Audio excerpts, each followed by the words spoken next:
Breaking news చూస్తున్నాం. ఇటు కవిత BRS పైన, బీఆర్ఎస్ కి సంబంధించిన నాయకుల పైన, అలాగే కేసీఆర్ పైన చేసిన కామెంట్స్ మీద ప్రస్తుతానికి కేసీఆర్ చాలా ఎమోషనల్ అయ్యారు. సన్నిహితులతోని కేసీఆర్ సమావేశమయ్యారు. ఇటు కవితకు నేనేం తక్కువ చేయలేదంటూ కూడా వ్యాఖ్యానించారు. 2014లో ఎంపీగా అవకాశం ఇచ్చాం, ఆ అవకాశాన్ని కవిత పూర్తి స్థాయిలో సద్వినియోగం చేసుకోలేదు.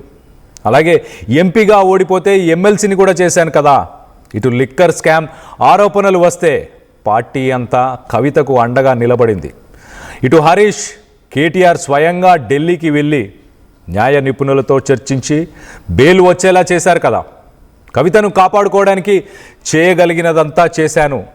పార్టీ కష్టకాలంలో ఉన్నప్పుడు అండగా ఉండాల్సింది పోయి ప్రత్యర్థులకు ఒక ఆయుధంలాగా కవిత ప్రవర్తిస్తుంది అంటూ ఇటు కేసీఆర్ సెన్సేషనల్ కామెంట్స్ అని చెప్పచ్చు. ఇటు చాలా ఎమోషనల్గా ఆయన కూడా మాట్లాడినట్టు తెలుస్తుంది. ఇటు కవిత శాసన మండలిలో మనం కింద విషయాల్లో చూస్తున్నాం, ఎంతో బాధపడుతూ కన్నీటితో తాను బీఆర్ఎస్కి సంబంధించి, బీఆర్ఎస్ పార్టీకి సంబంధించిన నాయకులందరూ తనకు అన్యాయం చేశారు, ఇటు ఎమ్మెల్సీ పదవి కూడా వద్దు, తన రిజగ్నేషన్ని కూడా యాక్సెప్ట్ చేయాలంటూ ఇటు గుత్తా సుఖేందర్ రెడ్డిని కూడా ఆయన అడగడం. సో మొత్తం మీద సెన్సేషనల్ కామెంట్స్ ఇటు కవిత చేసిన తర్వాత దాని మీద కేసీఆర్ కూడా ఎమోషనల్ అయ్యాడు. ఇటు కేసీఆర్ను ఉద్దేశించి కూడా ఆయన సెన్సేషనల్ కామెంట్స్ చేసింది. ఇటు కేసీఆర్ తెలంగాణకి తెచ్చిపెట్టిందే ఉంది, చేసిందే ఉంది, కేంద్ర రాజకీయాలకి వెళ్ళి ఏం చేయబోతున్నాడు, ఏం చేస్తాడు, చేయాల్సిన అవసరం ఏముంది అన్నట్టు ఆయన ప్రశ్నించింది. మొత్తానికైతే తన బిడ్డకి నేను చేయాల్సిందంతా నేను చేశాను, ఎంపీగా తనని గెలిపించాను, ఎంపీగా గెలిచిన తర్వాత ఆ అవకాశాన్ని సద్వినియోగం చేసుకోవాల్సింది తన బాధ్యత కదా, చేసుకోలేకపోయింది తానే కదా. మరోసారి గెలవలేనప్పుడు నేను ఎమ్మెల్సీగా తనకు పదవినిచ్చాను. ఇటు ఆరోపణలు ఎదుర్కొంటున్న సమయంలో కూడా పార్టీ అంతా తనకు అండగా ఉంది.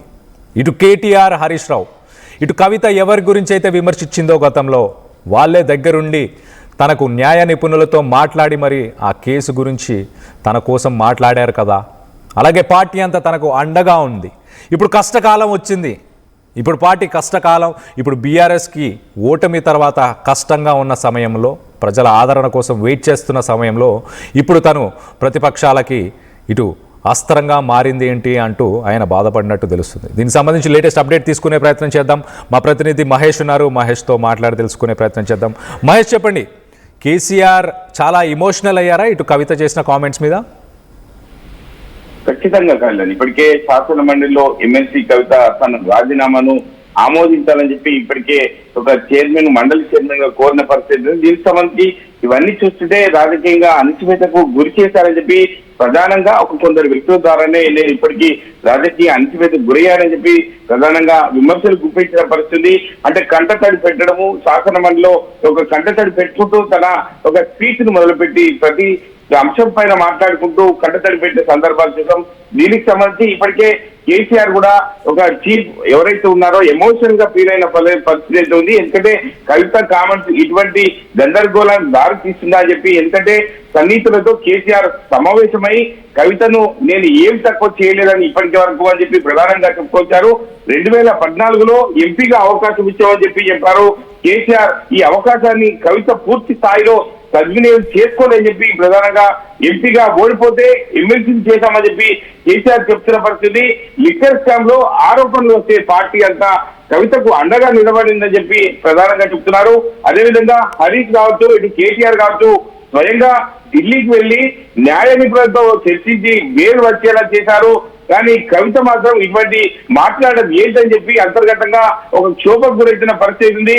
కవితను కాపాడుకోవడానికి చేయగలిగినంత చేశాను, పార్టీ కష్టకాలంలో అండగా ఉండాల్సింది పోయి ప్రత్యర్థులకు ఒక ఆయుధంగా కవిత ప్రవర్తన తీరు నచ్చడం లేదని చెప్పి అంతర్గతంగా సంబంధిత ఎవరైతే ఉన్నారో కేసీఆర్ కు సన్నిహితులతో చర్చించుకున్నట్టు మనకు తెలుస్తుంది. ఎందుకంటే ఇటువంటి ఆలోచన ఎందుకు చేస్తుంది కూతురు కవిత అని చెప్పి ప్రధానంగా అంతర్గతంగా తన సన్నిహితులు చర్చ కూడా చేస్తున్నట్టు తెలిసింది. అదే ఇటువంటి సంఘటన చూస్తుంటే మండలిలో ఇటువంటి సంఘటన వాతావరణం చూస్తుంటే కూడా అందరూ బీఆర్ఎస్ పార్టీ శ్రేణులు అందరూ అంతర్గతంగా దిగమింగుకొని ఏం మాట్లాడాలి ఏంటి అని చెప్పి ఇటు కేసీఆర్ పై ఇటు హరీష్ రావు పై కేటీఆర్ పై విమర్శలు గుప్పిస్తుంటే ఇటు ప్రతిపక్షంగా ఉండి కాంగ్రెస్ పార్టీతో పోరాడుతున్న సమయాన్ని వృధా చేస్తుంది.